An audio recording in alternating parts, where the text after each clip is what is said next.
Ngayon, second day off na to natin for the week. So it's Friday, April 19. So I'm going to the beach, guys, which is closer from my house. So it takes like 4 kilometers from here.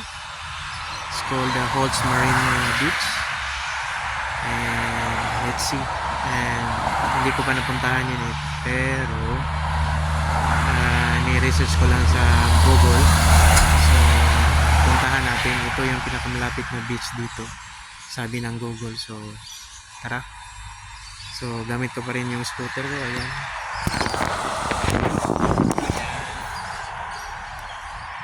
Hello guys, layo na lang naabot ko guys. So medyo malamig, so naka-jacket tayo. Ayan. Nakikita natin may mga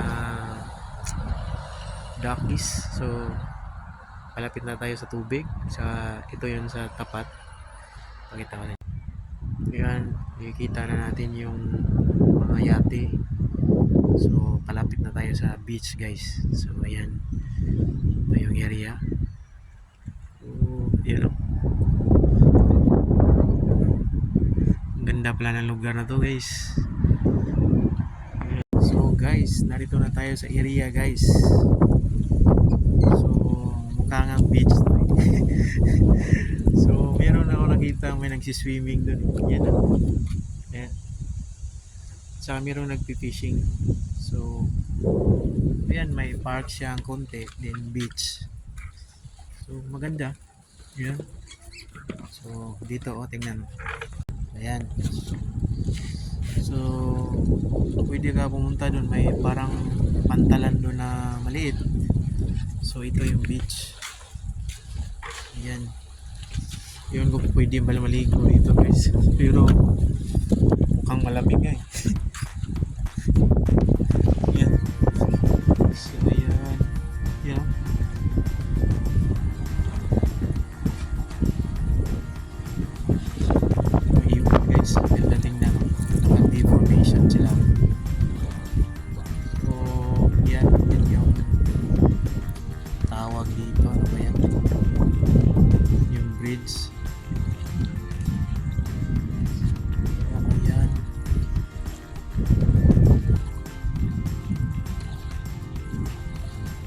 So kung papunta ka ng Hurstville, yan, daanan mo yung bridge na yan.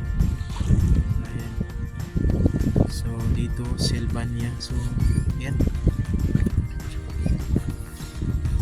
may mga bahay sa beach malapit. So dito tingnan natin yung beach. So yun o, may mingwit ko.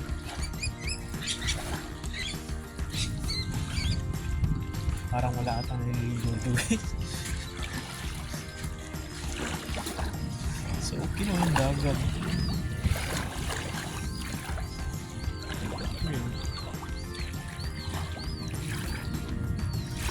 Ayan.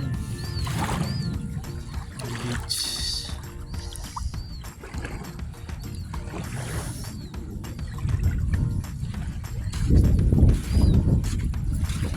So punta tayo dito dun sa kabila guys. Ito yung may namimingwit guys. Cute nila guys oh. Yung mga ibon.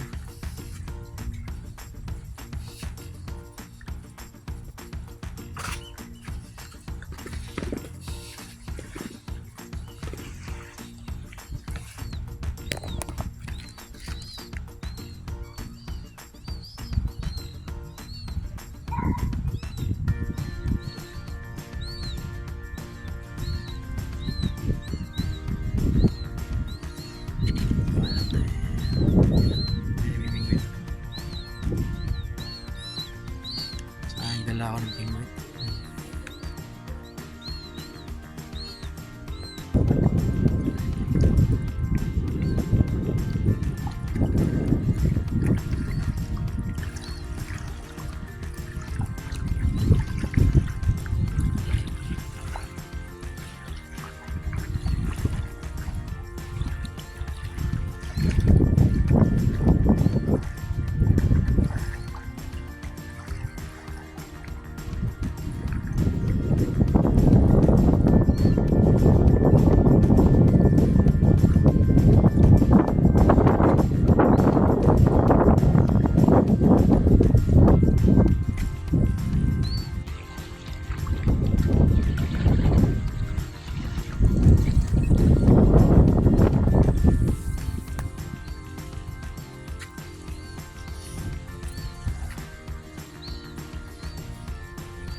sa'yo, tinawag ng dagat, no? Kita kalikot. No, gayon. Kuyo sa tong itlog, ini si Paco. So, ano to guys? Salamat sa inyong support of sa kanunay, pagampo ka mo, pagamping.